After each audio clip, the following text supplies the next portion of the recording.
Commander Jaiwo Park stood at the window of her apartment, watching rain streak down the glass. The city of New Seoul glowed below, its lights blurred by the storm. Her coffee had gone cold on the table behind her. She hadn't moved for nearly 20 minutes, not since the message arrived. The holographic notification still hovered in the air above her desk. Official. Urgent. From the United Earth Government. The kind of message that changed lives. Her comm device chimed again. Fourth call in the last hour. Probably Ninji from the diplomatic office, wondering why she hadn't responded yet. Jaiwo sighed and finally turned away from the window. Accept call, she said. Minji's worried face appeared in the air. Commander Park. Thank goodness. Did you receive the summons? I did.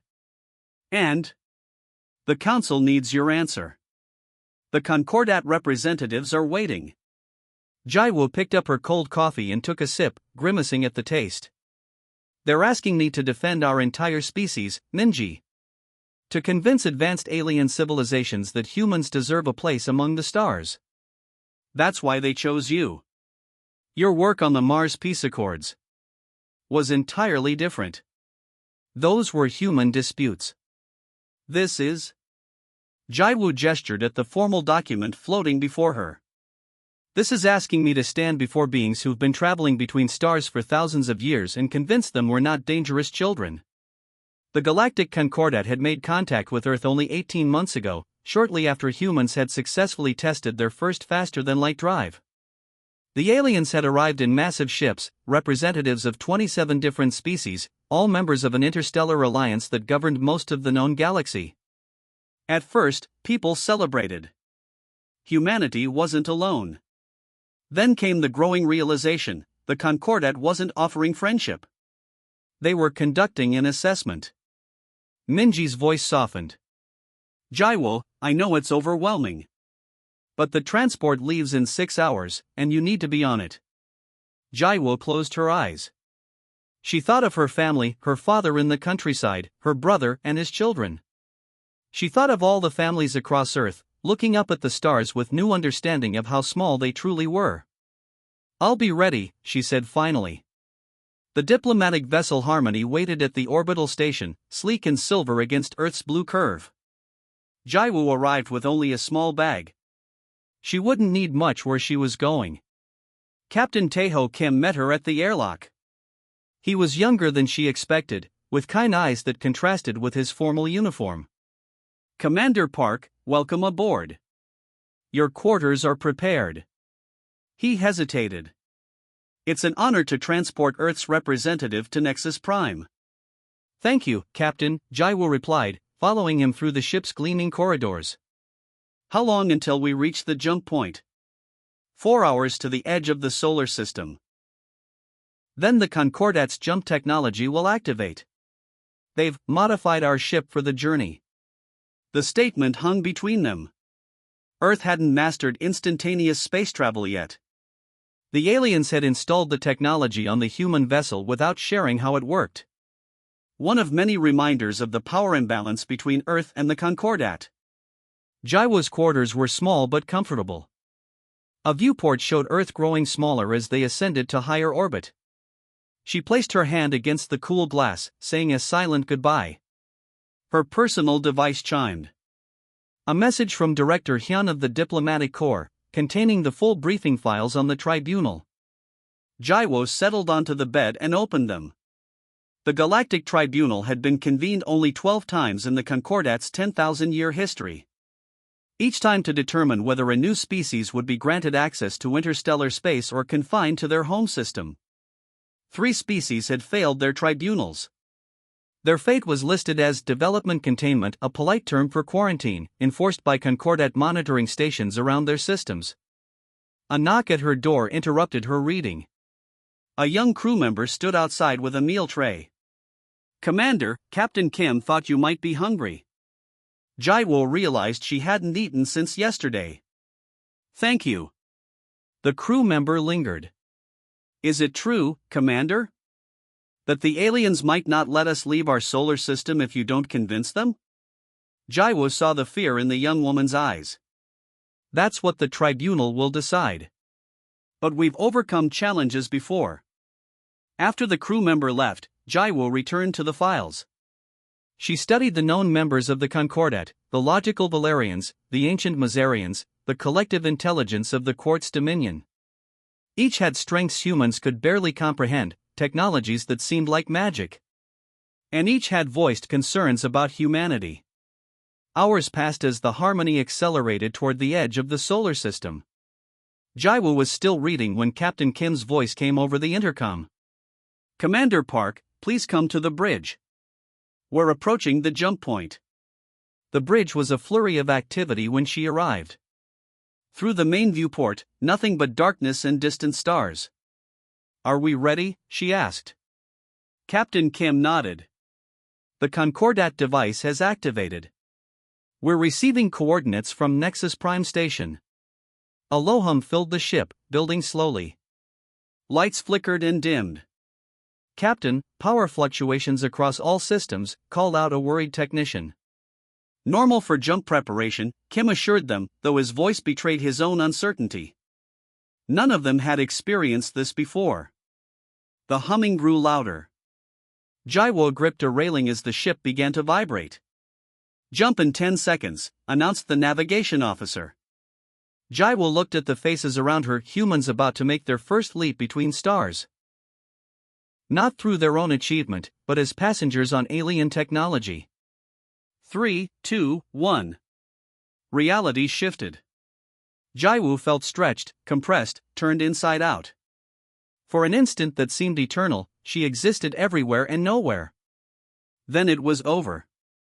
The ship stabilized. Through the viewport, unfamiliar stars shone. And dominating the view, a massive structure like nothing human eyes had seen before. Nexus Prime. The heart of the Concordat. A space station the size of a small moon, glowing with power, surrounded by thousands of ships from across the galaxy. We've arrived, Captain Kim whispered, awe in his voice. Jaiwo's device chimed with an incoming transmission. Text only, in perfect standard English. Human vessel harmony. Proceed to docking bay 7842. Tribunal preparations commence in 6 hours. Representative Park will be escorted to orientation. As the ship moved toward the station, a small shuttle detached from the massive structure and approached them. Jaiwo received another message. Representative Park. I am Coordinator Eka of the Navi. I will serve as your guide during the tribunal process. Prepare for immediate transfer. Jaiwo looked back at Captain Kim. It seems my escort has arrived. Good luck, Commander, he said softly. We'll be watching from here. The whole Earth will be watching.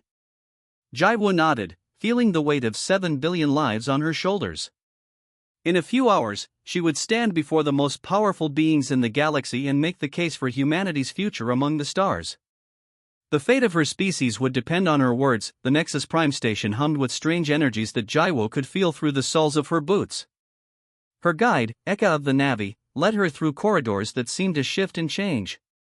The small, gray-skinned alien moved with quick steps, glancing back occasionally to ensure Jaiwo kept pace. The tribunal chamber is at the heart of the station, Eka explained. Few outsiders have seen it. Jaiwo tried to focus on memorizing their path, but the station's architecture defied human logic. Passages curved impossibly. Gravity shifted subtly between sections. Light sources had no visible origin. How many species live on this station? She asked, noticing the diverse beings they passed. Some resembled animals from Earth, upright felines, insectoid creatures, beings like walking plants. Others defied categorization entirely. Representatives from all 27 Concordat members maintain delegations here, Eka replied. Plus diplomatic missions from 43 non-member species. You humans are the newest arrivals. They stopped before a massive door that appeared to be made of flowing liquid metal. Eka placed a 6-fingered hand against it, and the surface rippled. The tribunal will begin shortly. I must warn you, the prosecution is led by Ambassador Mock of the Valerians. He has argued against 5 species in previous tribunals. 3 were contained. Jaiwu swallowed hard. What should I expect? They will attempt to provoke an emotional response. To prove humans are ruled by feelings rather than logic. Ekka's large eyes blinked slowly. And remember, everything you say reflects on your entire species. The liquid metal door parted, revealing the vast chamber beyond. Jaiwu stepped inside and tried not to gasp. The tribunal chamber was a perfect circle, hundreds of meters across. Tiered seating rose in concentric rings, filled with beings of countless forms. At the center was a platform of white material that glowed with soft light. Facing it was a raised dais where 7 figures sat, the High Arbiters, representatives of the oldest Concordat species. Approached the speaking platform, human, came a voice in Jaiwu's mind. One of the High Arbiters, a being with translucent skin that revealed shifting colors beneath, had spoken without sound. Jaiwu walked forward, conscious of thousands of alien eyes watching her every move. The platform hummed beneath her feet as she stepped onto it. This tribunal is now in session, announced another arbiter, this one resembling a tall, willowy figure composed of crystalline segments. The matter, whether species designation human, planet of origin Earth, shall be permitted interstellar travel rights or placed under development containment. Ambassador Mok will present the case for restriction. From an entrance opposite Jaiwu's, a figure emerged. The Valerian stood over 2 meters tall, with metallic blue skin and 4 arms. No visible eyes, just smooth skin where they should be. Yet Jaiwu felt its attention fixed on her. Esteemed arbiters, representatives of the Concordat, Mok began, voice resonating perfectly through the chamber. I present evidence that humans are unsuited for participation in the greater galactic community at this time.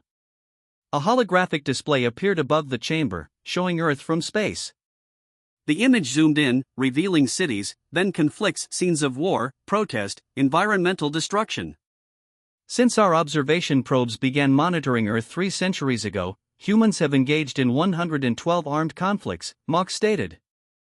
They have driven thousands of their own planet's species to extinction. They have altered their climate to dangerous levels before taking corrective action. The images shifted rapidly, tanks rolling through cities, forests burning, oceans filled with plastic waste. Even their entertainment celebrates violence, Mok continued as the display showed action movies, violent video games, news broadcasts of conflicts. They simulate warfare for pleasure. Throughout the ship, passengers watched the unfolding drama on their screens. The security system was broadcasting the engineering section to keep people informed, though the audio was muted to prevent panic. They could see Taewon working with the engineering team but couldn't hear the concerning discovery he had just made. In the evacuation area, Jian stood transfixed by the nearest screen. He had abandoned his place at the front of the line, no longer shouting about his diplomatic importance. Instead, he watched in stunned silence as the man he had ridiculed now worked to save everyone aboard. That can't really be the Taewon Park, he muttered to no one in particular. The hero of Proxima wouldn't travel in civilian clothes without an entourage. An older human woman nearby overheard him. Captain Park has always been known for his modesty. My husband served under him during the Centauri conflict. Said he was the most brilliant officer in the fleet but never wanted recognition. Jisoo moved through the crowd, trying to maintain order. Please continue boarding the emergency pods in an orderly fashion. This is still a precautionary measure. Despite her calm words, worry showed clearly on her face as she glanced at the screen showing engineering. The situation was growing more dire by the minute. Back in engineering, Taewon was now underneath a control panel, rewiring circuits with skilled hands. His face showed intense concentration as he worked. Captain Park, radiation levels are climbing, warned one of the technicians. You should seal your helmet. Not yet, Taewon replied without looking up. I need clear visibility for this. The ship's captain appeared on the main communication screen. Engineering, what's your status? The bridge sensors show containment dropping below 15%. Engineer Sung stepped into view. Captain, we're working on a solution. Captain Park is attempting to rewrite the quantum alignment protocols manually. Captain Park? The ship's captain's face showed confusion, then recognition. The Tae-won Park? The designer of the TDF-9 containment system? The same, Engineer Sung confirmed. He was traveling as a passenger. The ship's captain looked visibly relieved. Thank the stars. If anyone can fix this, he can. He paused, then added, we're prepared to jettison the core if necessary, but that would leave us stranded in deep space. Let's hope it doesn't come to that, Tae-won said, emerging from beneath the panel with several wires in his hands. I'm bypassing the compromised controls and creating a direct link to the quantum regulators. Through the ship's internal cameras, passengers watched as Tae-won worked with remarkable speed and precision. What most viewers couldn't understand was the extreme risk he was taking. By bypassing safety protocols and working directly with the quantum systems, he was exposing himself to potentially lethal radiation. In the evacuation area, Dr. Yoon explained the situation to those around her. He's manually recalibrating the quantum field.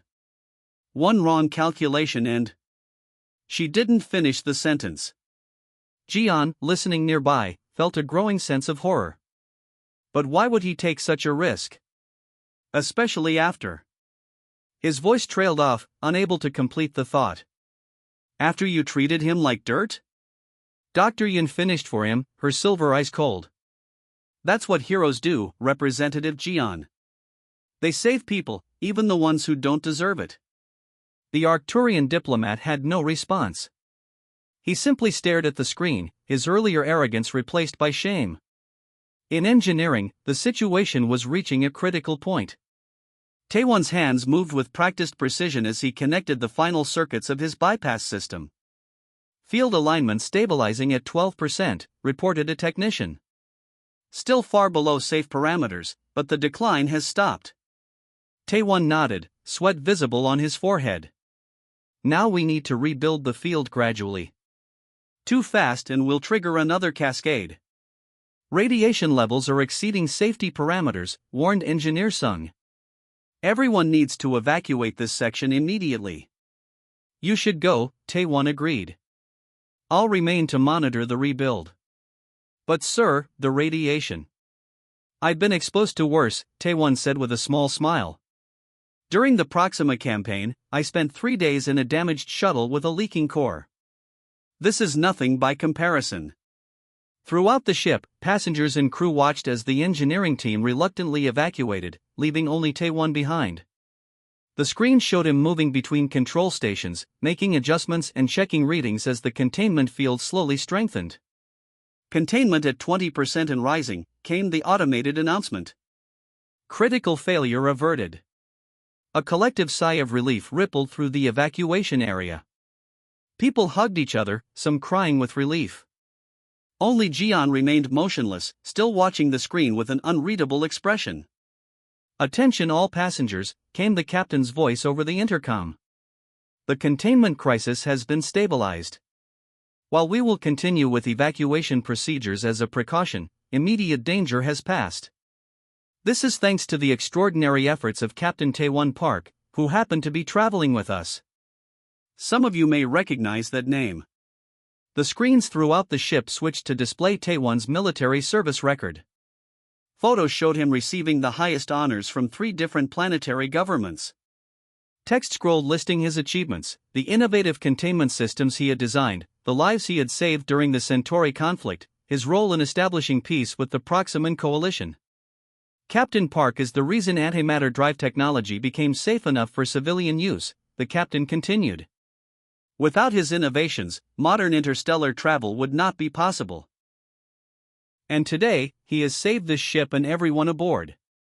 Passengers stared at the screens in awe, many only now understanding the significance of the quiet man in simple clothes who had been sitting among them. In the first-class cabin, which had been evacuated but was still visible on the security monitors, Jian's luxury bag lay abandoned on his seat. Beside it was Tae-won's worn book of poetry, left behind in the rush to engineering. The contrast between the two men's possessions seemed to tell the whole story. One valued material symbols of status and power, while the other carried wisdom and knowledge that could save lives in a crisis. 3 hours later, when the emergency lights finally switched to normal illumination, there was a palpable shift in the atmosphere aboard the celestial horizon. Every passenger now knew who Taewon Park really was. And none felt the weight of this revelation more heavily than Representative Jian of the Arcturian Commerce Guild, who had not spoken a single word since learning the truth. The gentle hum of the celestial horizon's engines had returned to normal as passengers filed back into the first-class cabin. The emergency was over. Captain Taewon Park had successfully repaired the sabotaged antimatter containment system, saving everyone aboard the luxury starship.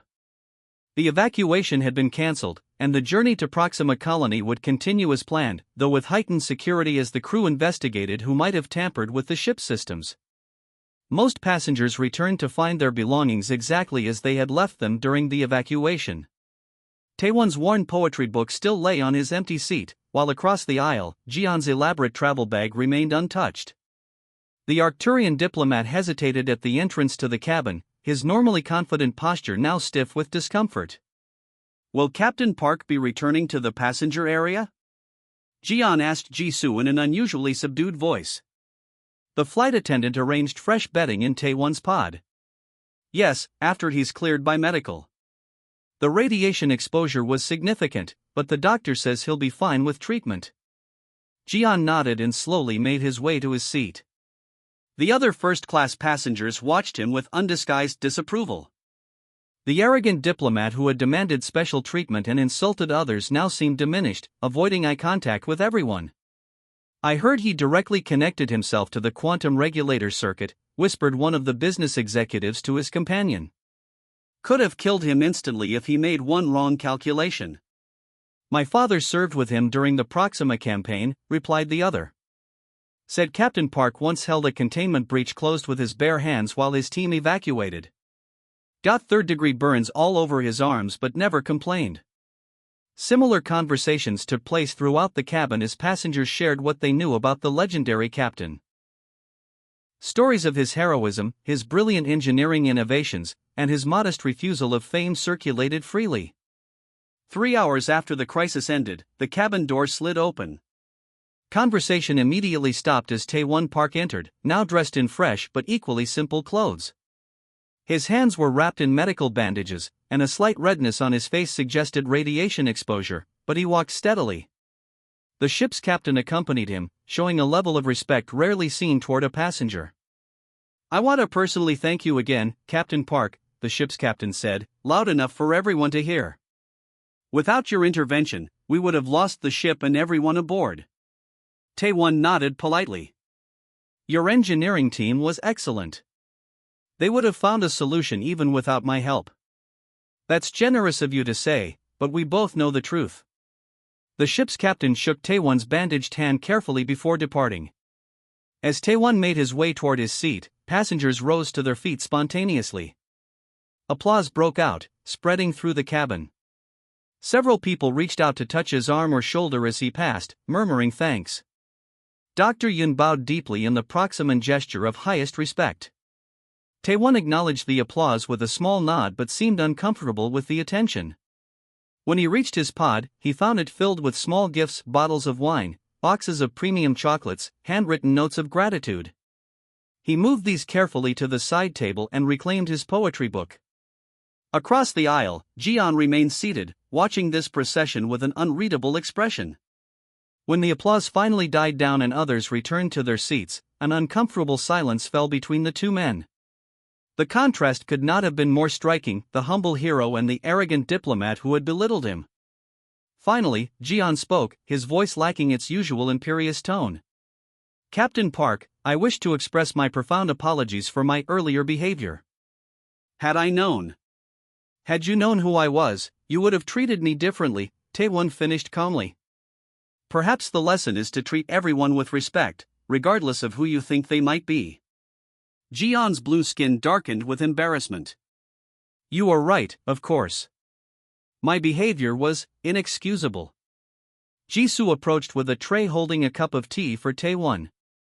Her manner had transformed completely, where before she had been professionally polite, she now showed deep respect bordering on reverence.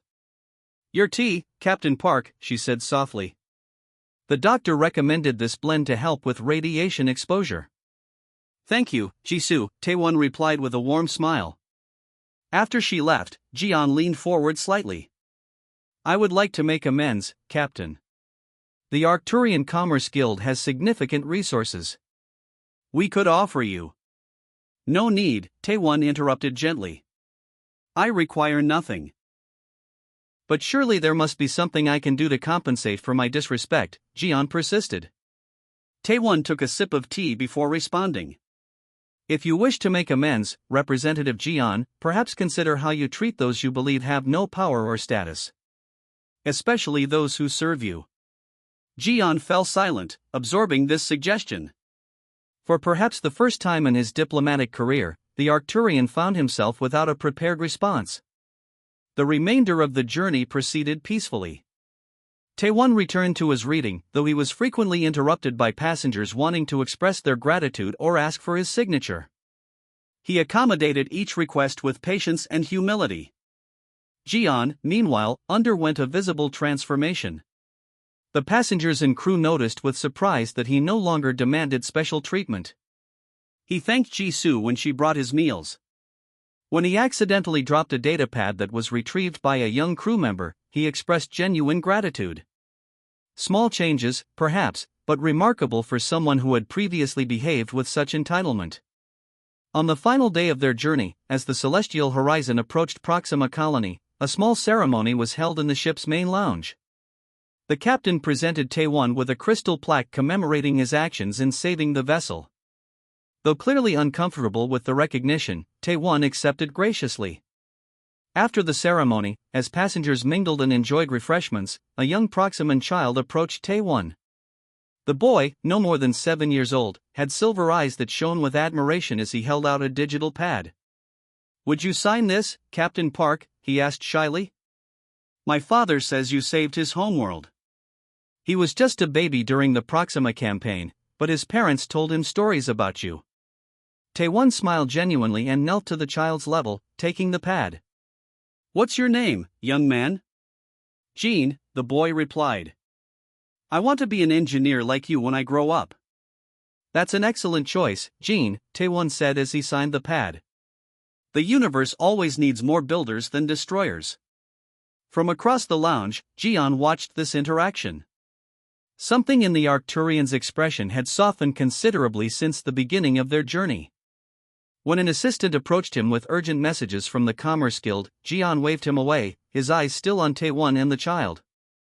It can wait, the diplomat said. Some things are more important than trade negotiations. As the celestial horizon docked at Proxima Colony, passengers prepared to disembark. In the first-class cabin, Taewon gathered his few belongings, including the poetry book that had accompanied him throughout the journey. Jian approached him one last time. Captain Park, I hope our paths cross again someday. Under better circumstances. I would like that, Representative Jian, Taewon replied with a small nod. I've been thinking about what you said, the Arcturian continued, uncharacteristically hesitant. About how we treat those we believe have no power or status. You've given me much to consider. Taewon smiled. Safe travels, Representative. As passengers disembarked, crew members lined the exit pathway, standing at attention as Taewon passed. Outside the ship, news of what had happened had spread throughout the spaceport. A small crowd had gathered, hoping to catch a glimpse of the legendary captain. Taewon slipped through a side exit, avoiding the attention. He preferred the quiet anonymity he had enjoyed at the beginning of the journey. But he had left something important behind, an impression on every person aboard the Celestial Horizon, especially on an Arcturian diplomat who had learned that true worth was measured not by wealth or title, but by character and deeds.